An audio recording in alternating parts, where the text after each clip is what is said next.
So today we have Dr. Deena Kara Shaffer, and here is why she is awesome. She's an author, educator, learning coach, resiliency consultant, wellness writer, and speaker. And I did that all in one breath. She's behind Awakened Learning, which is a consultancy teaching us how to learn. She's the president of Learning Specialists Association of Canada, and she's the author of a new book, Feel Good Learning, all in caps, on how to prioritize, focus, study, and learn everything better. And she's here. Hello, Deena. Oh, hi. It's so good to be here. I'm going to have to, though, really shore up the energy that is different between where your time zone is and mine to really match the beautiful flurry. But hi. If it makes you feel better, I peak early and then I just glide for the rest of the way. Great. I'm slow burn, Yes. so I'll just ramp up. We'll meet in the middle somewhere around the 20-minute Oh, mark. Perfect. well, that'll be a really fantastic minute alchemy there. Yeah, wait for it. Everybody listening, wait for it. See if you Wait. notice. See if you notice. So I don't know if this is a good segue or a bad segue for you to relive an experience or a memory, but I have to start off with the first question I ask all of my guests, which is, what's your best or worst employee experience? Yeah, that's my favorite, especially because what all the listeners don't know is that we've been for the past 2.5 hours working through the tech. This is a So fair it point. felt We are masking so hard right now. there's a lot of fury, there's a lot of sorrow, but we've made it to the other side. It's been very So traumatic. to continue to talk about distress and despair, yeah, a prior work, a prior moment with a boss type human. And it was so beautiful and connecting with you because you're like, don't say one of each. You got to choose. So I have one, Okay. but I'm going to leave it to you and your audience as to whether or not it's the best or worst. I don't mean to be cryptic, Sure. but here we go. Mysterious. Okay. Go. Right? So I was in a meeting with a remarkable dean, a lot of positional power, a lot of gorgeous fanciness of thought, leadership. And she had kind of tapped me to talk about student retention. My whole life is about making learning better, especially around where learning, there's some suffering in it. And so she wants to talk with me and hear my ideas about retention. How do people stay when staying is hard? How do we get learners to stay post-secondary campus? Oh boy, Russell. I do what Deena does, which is that I kind of go for it. I research, I pull my peers across Canada. What are you doing? What are you doing? What are you doing over there? What's going on over there? What's working? Deep dive into the literature. I set up an agenda, ranked orders, some potential questions on each of those items. I am ready, Russell. I am ready for my Monday 9 a.m. I email it to her on a Friday in preparation. I'm like patting myself on the back. I've done a good job. I've supported her well. I've tended to her question. We said no response on Friday. Okay, cool. Okay, cool. Maybe she's not in the office. Monday morning rolls around. No prior reply. All right. It's 9 a.m. I show up. Immediately, Deena, don't ever do that again. I was taken aback. I have tears in my eyes a little bit. It's like a spirit. Ouch, a sting. She goes, you didn't have to do any of it. I just wanted to shoot the shit with you and hear some of your ideas. And in that moment, I understood how in any current boss type encounter, we carry the history of all of our boss type encounters. And I missed the mark so profoundly about what this leader was asking because of the hurts of prior leaders and how they had expected me to show up in spaces. They needed to have me come with a full agenda, with a kind of stratified order of what is most important, what's next, what's okay if we don't talk about. I had to actually come with some of my own predictive answers or responses. I couldn't just come with an open and spacious question at times. I brought all of that into the present moment, and I didn't have to. And that wave of spirit, ouch, really softened into relief of what it is to be asked to just show up with no extra or hours and hours and hours and hours for research, but that my presence was enough for an informal meeting. What was your relationship with that boss from that moment forward? So much stronger, Mm. so much more trust, so much more of me and of her in every subsequent encounter because we caught each other in that moment. Mhm. She had to feel safe enough to say, not okay, not necessary, don't do that. Overwhelming, actually. I had to be able to hear it, locate the part of me that was doing that, and be willing to do it differently. And actually, we've just written an article, a chapter for an upcoming anthology, and we're thinking about it as like expansive or spacious leadership to be able to do that dance that is full of messiness and mistakes. Strength of self awareness and situational awareness and how that sort of came together in that moment for both of you was huge. But you have to Was have that. You have to be able to have that muscle. for sure. And the lucky part for me that allows me to take that interplay forward into future meetings and Mhm. future boss type moments is it's not that she and I had an underlying friendship. We didn't have a long history. It wasn't that, "Ugh, Deena, come on, you don't have to do that." Oh no, she got serious. She got real serious. And then I got real stunned serious. And then we could pause, feel into, and kind of co work out together what had happened. And now we can really shoot the shit about retention. Right. So I'm going to use a beautiful segue here and go, well, you learned a lot in that moment. And we're going to talk about learning today, Deena. That's Nice. good, eh? That's good. Nice. So, learning. It's not an obvious thing for a lot of people. It is not intentional. It is just something they suddenly have to do as a check box when they're in the workplace, we're in the work environment. And a lot of the work you do and a lot of the intention you have is helping leaders have a plan to learn, to learn to learn. Why do they need to? Yeah, I love this question. I think because of how much is inherited and gets kind of sort of spills back over without any intention. We're just doing the same thing, saying the same things, repeating things that we've absorbed in our earlier career journeys. So, part of helping leaders understand the learning element is really about bringing more awakeness. It's about bringing more awareness as to the how of what they're doing. So if they are bringing folks together in a meeting, are they thinking about the pedagogy, art of teaching, the art of learning, what's happening in that moment between leading a meeting and having other people hear and respond?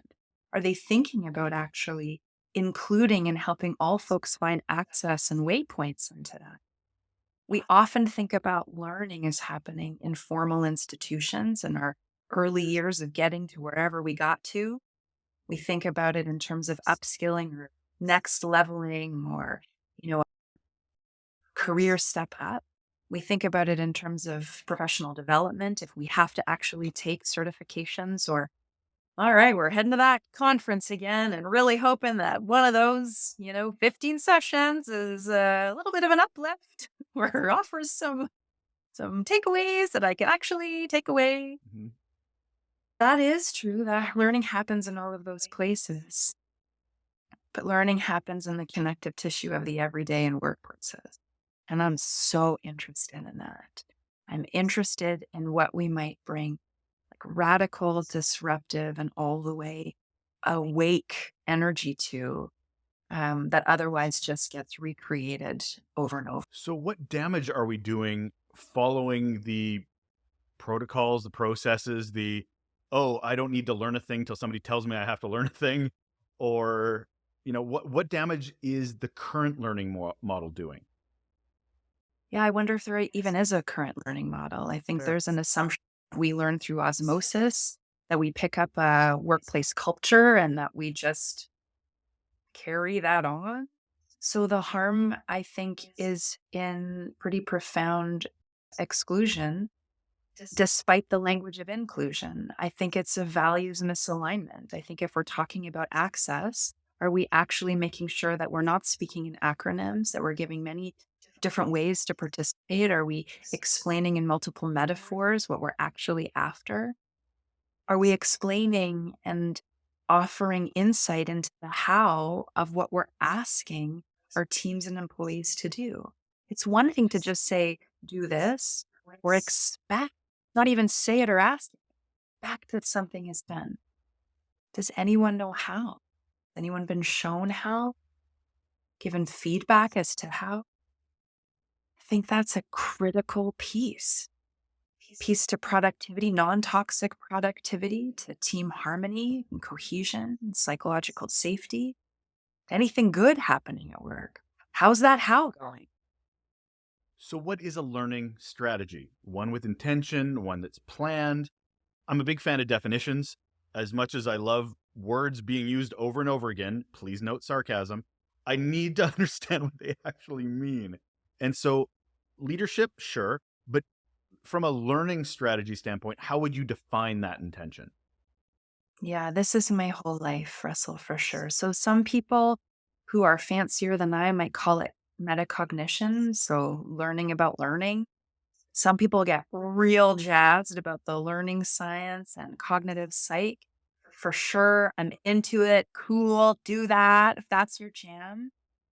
I don't know. I think about learning strategies, which arguably are potentially the two most boring words together, although are any moment are going to have their day and people will understand that it's actually transformative work despite the big yawn about the phrase learning strategies. It's the how. It's revealing the hidden assumptions underneath an instruction, underneath an ask, and underneath a task. So it means things like, how do you prioritize? If you have 15 things that are coming at you, how do you actually know which to do first? There are many different ways to think about that. Why don't we talk about that? Why don't we reveal it? It's actually not very obvious. Or if we talk about procrastination, we have a massive to do list or even a short one. Where did those to dos come from? It's a brain dump. It's kind of arbitrary. It's like how we remembered it. And then somebody interrupted, and then, oh man, I got an email. Okay, I better write that down. It's coming from all kinds of sources. Well, how am I going to tackle it? Well, I'm going to do the thing that's easiest to cross off because I like things getting crossed off. But that's arbitrary and leaves all the hardest, most complex, layered tasks left. And there'll be items side by side on a to do list that carry much different weight. This might seem so boring, but it is the architecture of each of our days, whether talk about it and air it out or not. So it's the how we go about whatever it is we're going about doing underneath every field of work. So, I'm listening to this and I'm hearing an individual that's having to craft a learning strategy. Is it up to the individual, or what is the organization's role in making sure this is part of their culture? Yeah. This is, I think, one of the favorite things that you could ask me because there's so much pressure on a person to do all the things. to rally and shore up in the face of hurdles and setbacks and roadblocks, to keep learning, to keep honing and revising.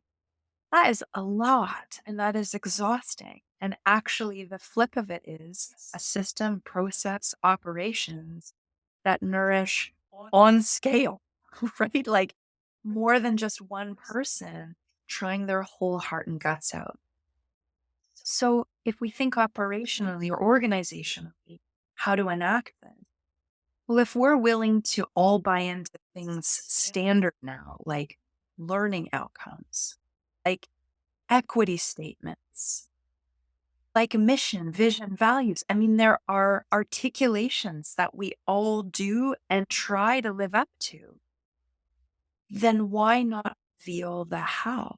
Why not make transparent the various different ways to go about doing it? There is no singular way to write a particular brief, to research, to go about discerning what's important, to prepare a presentation. Why not actually have opportunities for folks to share what it is that they do, to co-create, co-curate, to understand, oh, that's how you do, that's how you organize your day? Whoa, dude, that's brilliant. And then also offer a variety of different kind of accesses to apps, hacks, interventions, micro approaches that might help people out a whole lot at getting through whatever is on their plate in the workplace. Hmm. So I'm trying to think of it from an organization because you bring up vision, mission, values, but that is very much driven by an organization. Individuals may not be, do they need to consider those things when they're planning their own learning strategy? Is it personalized to them? Is it have to be in line with the organization they work for based on those vision, missions, values, and so forth? Or is there some happy medium? I always find it interesting when we talk about personalization, but an organization is so generic. It is so driven to the dollar or driven to a purpose that is not a straight, easy line necessarily from an individual to an organization. So when we're thinking about learning, what do we have to keep in mind when we're making those strategies? Yeah, I love that. Here is where actually the individual can do whatever and you told me I could swear, fuck they want. Fuck yes. Because, yeah. So if I'm in a meeting and I have to pay fullest attention so that I walk out of that meeting understanding what my role is, what my next steps are, there is no singular way to take notes. That's that's up to me, but the way it gets to be up to me is if we talk about it. How do you take notes? How do you pay attention when meetings are boring? How do you figure out next steps? That's the kind of conversation that I really want leaders to begin to encourage with their staff and team.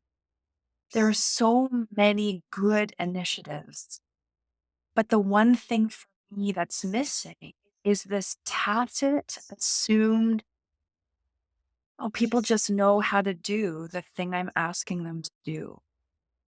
And it could come in the form of, all right, everybody, we're going to read Adam Grant's work right now. All right, we're going to talk about atomic habits, everyone. How we're going to automate some shit.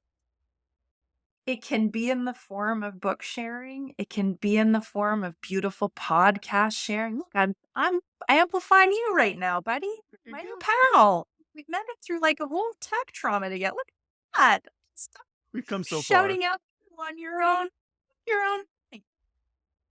It's about resource sharing, external resources and also internal ones. It's about going, hey, I use Todoist. Anybody else? Oh, yeah, I use Microsoft OneNote to keep myself organized. I use a handy dandy analog agenda. I tape record as I go home and then I transcribe it. How do people do the volumes of work they have to do? It is a taken for granted aspect of the work world that I want to blow wide open. What's your process? How many times do we have to talk about something like toxic productivity or overwhelm? I'm teetering on the edge. I cannot cope with all there is to do. I am so delighted and relieved that there are brilliant and skillful mental health professionals. I also want highly skilled learning professionals be included in the mix, to be like, there are such a range of approaches and interventions that will change how you move through the stuff of your day. I love that you're not making it about being an island because you have to engage with others. You have to be curious in order to understand what learning is needed or how you can better learn. Or I hate the idea that it's just on someone, sometimes even that it's just on the organization. But I love the idea of that interconnectedness, that network where if you want to learn, you can bring others with you. It can be a collaborative effort instead of just something that you have to figure it out yourself.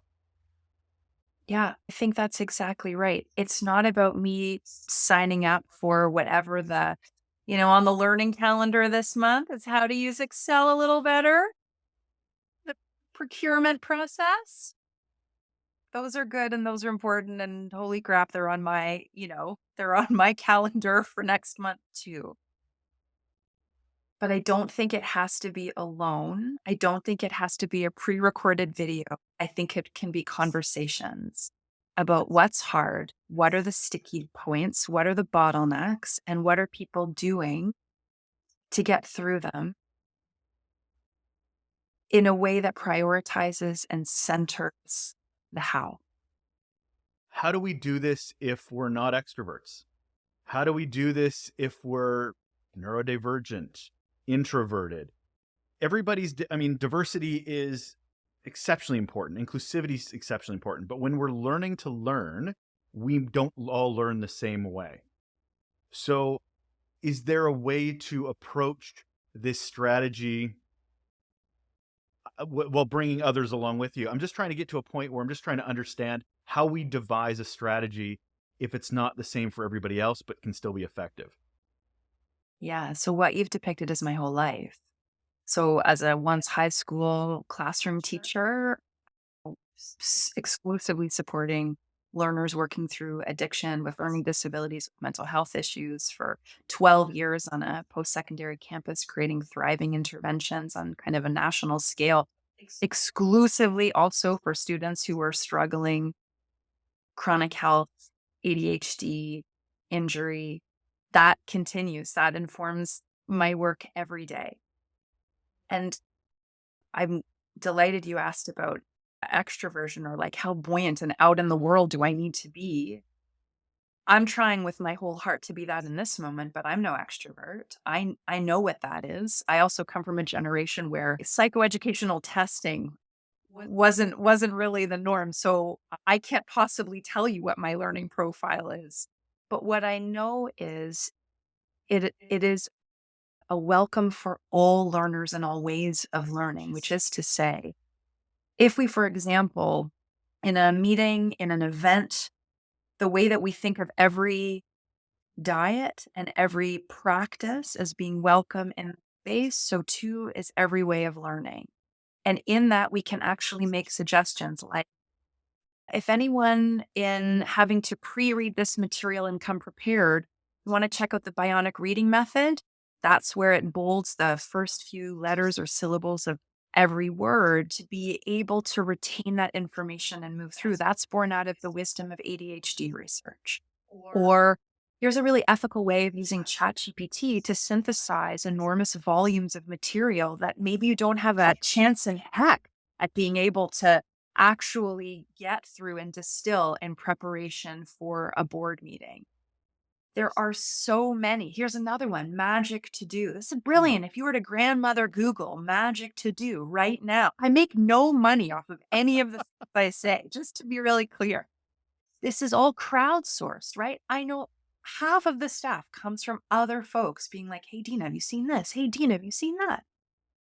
So if we look up magic to do and we go, oh man, how do I write an outline for a project? How do I write a Gantt chart? And then we literally magic wand. It will break it down into chunked subtasks. That is so much more helpful than saying to somebody, do a work back. Uh, project management, don't you? Not helpful. Not helpful. How do we move away from shaming assumptions by giving people tools to how, tools to access? So, how do we implement it organizationally, no matter if you have ADHD, if you are introverted, if you have any kind of combination of learning intricacies? You share tools. As a leader, you share the tools you turn to. In any kind of gathering, what are the tools? What are you using? What are you using to show up and support your day and make it more doable? I think there would be such a bi-directional, reciprocal, or there's like the mutuality and what is it you're doing over there to make work life actually manageable? How are you doing that very big project and not losing your mind? How are you ensuring accountability? Oh, I'm using Asana. Oh, I'm using Slack. Oh, I'm using. Great. Every day there are new tools, most of them free, that if we just through conversation, relationship, invitation, popping them up, having them be as standard as any learning outcome to an event, it would change workflow. It would change relationship to work. It would change ultimately productivity and how people feel about what they do with the minutes and hours of their day. We talk about executives modeling the cultures they want. So, how do you see the C suite normalizing this kind of culture? Oh, man, at the beginning of every meeting, the end of every meeting, how are you actually going to do that? I think the humility and the honoring of revealing the infrastructure to how we go about doing stuff, the the tools to do task initiation. Dude, Russell, right now, when you have a task on your to-do list that's meaty or weighty Mm. and you don't actually want to do it, but you feel the heavy pressure of you have to do it. How do you start? And I know you're going to be glib and sarcastic, so if we could shortcut through that, you're very funny, but what's the heartfelt thing after that of like, how do you start something you don't really want to do? In the simplest of forms, I just start.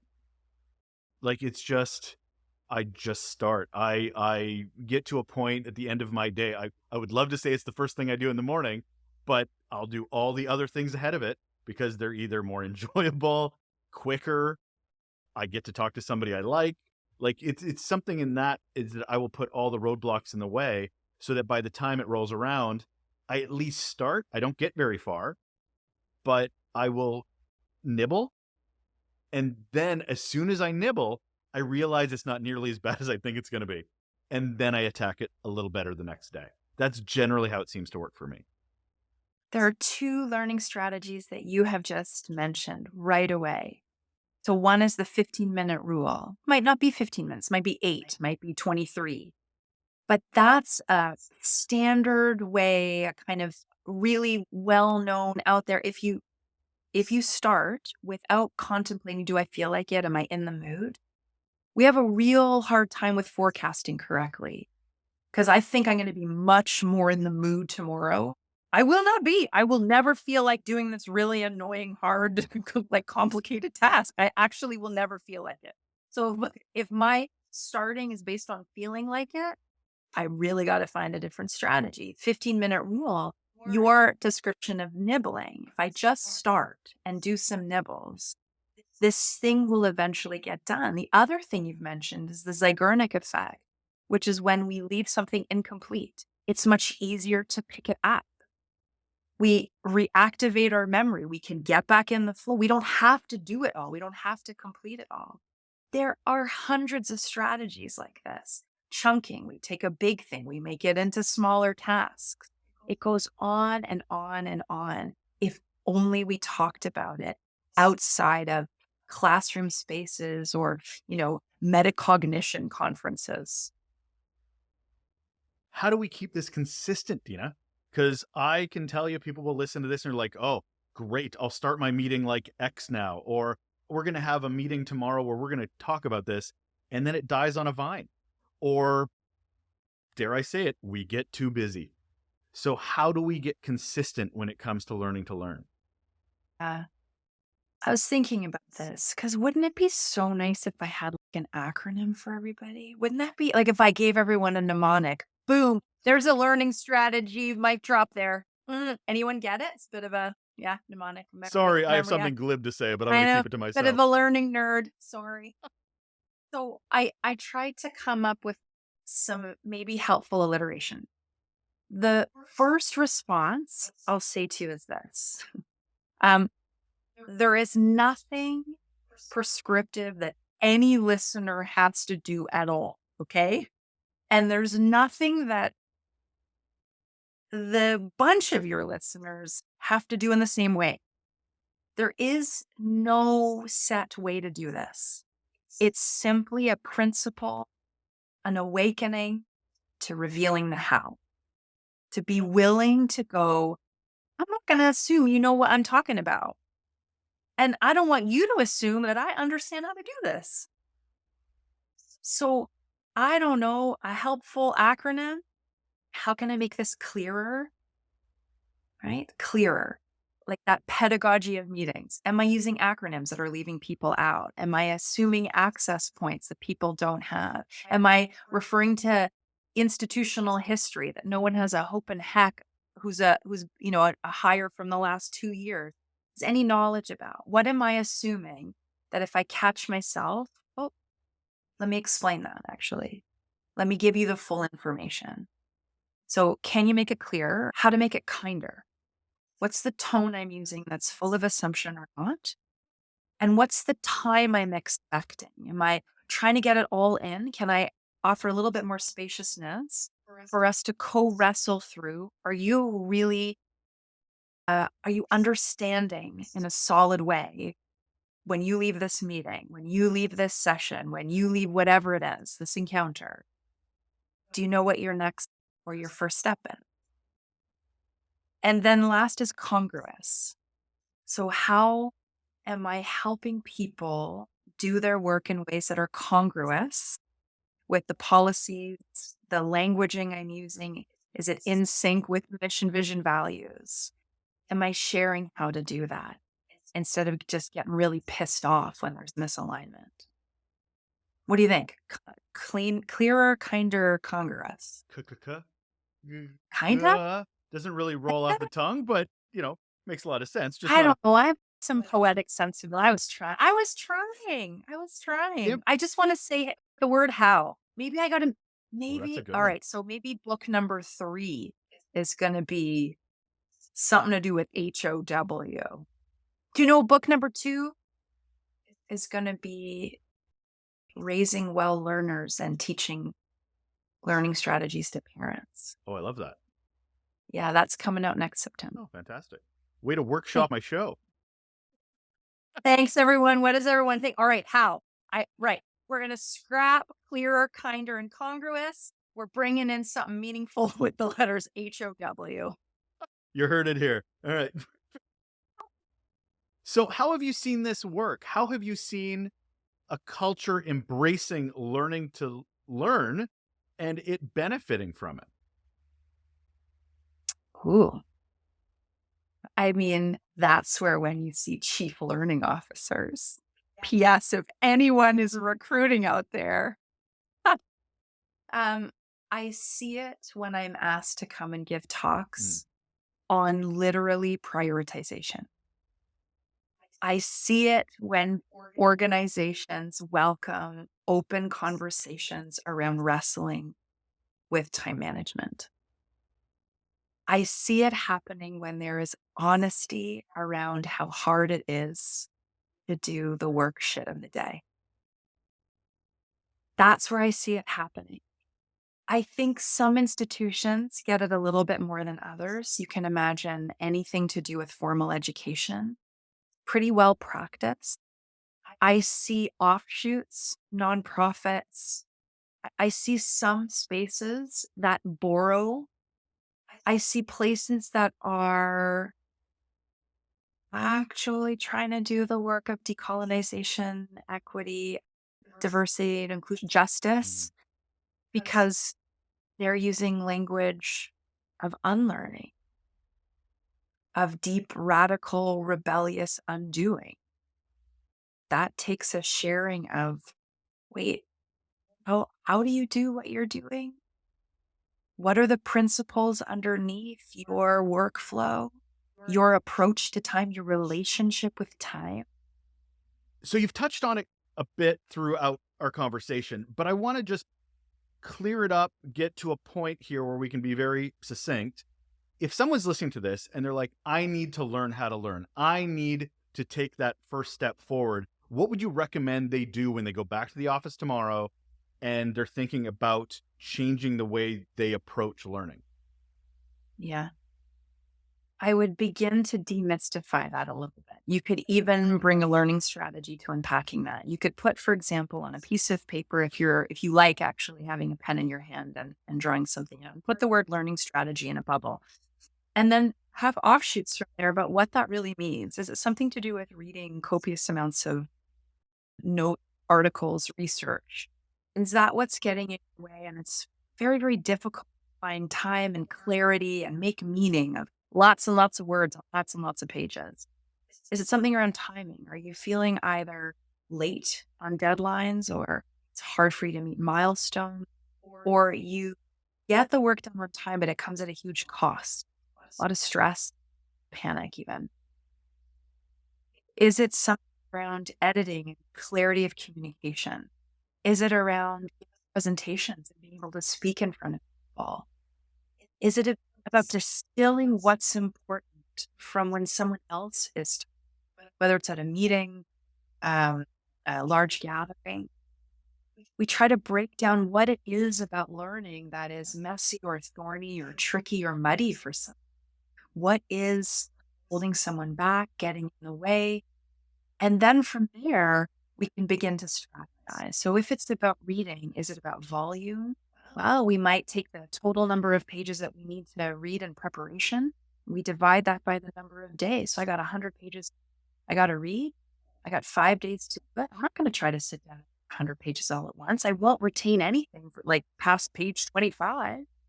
So to bring alertness and bring understanding, I'm going to read, 20 pages a day for 5 days. And if 20 pages in one sitting is a lot, I'm going to break that down into 10 pages at the start of the workday and 10 pages at the end. That's a very different way of moving through work, right? If it has to do with editing, what's the feedback I've been given before? Am I aware of some of the basics? Do I read it aloud to myself? Do I print it off, double space, whatever the document I'm working on is? Do I peer swap with somebody else and we can actually co-edit each other's work? Is it around procrastination? And to your really beautiful insight around that 15-minute rule, or leaving something partially done so I can pick it up the next day. The strategies are actually endless. It's beginning to identify what aspect. Is it around the reading type thing, the speaking type thing, the making sense of something, the polish? Each of these will come with both digital and, by hand strategies that you then compare and tailor, experiment with, make your own. I think that's a beautiful way to move into the last question of our conversation, which is, Deena, what's Yeah. one simple action people can do right now to improve their relationships at work? To improve the relationship. Beautiful. Is when I have a request as a colleague, as a supervisor, as a decision maker. as either a thought leader or a leader with positional power, if I am asking or directing somebody to do something, may I also reveal the how without any assumption hovering there that will lead to confusion, that will lead to less productivity, less clarity. If I'm going to ask you, I'm also going to share either what I have in mind or space for you to ask, what are some ways you can suggest that I might start or move through it? That is Dr. Deena Kara Shaffer. She is an author, educator, learning coach, amazing technologist, as we've learned, and speaker. Thank you so much for being here, Deena. You're welcome. And also, that was so hard. And the learning for me today was the deep patience and self compassion with things wildly outside control. It might be my province to your point, Russell. It might be the, really half a millimeter of rain that has disrupted the whole interweb. It's hard to say. Um, but I've had to learn in this moment that deep stick to itiveness, that deep perseverance of the thing that is at the heart of this, which is the joy of conversation, the joy of talking about how to make work better, especially when it's a bit hard. And I appreciate having the conversation with you. Thanks so much for this, Deena. That was awesome. Thank you, Russell, so much.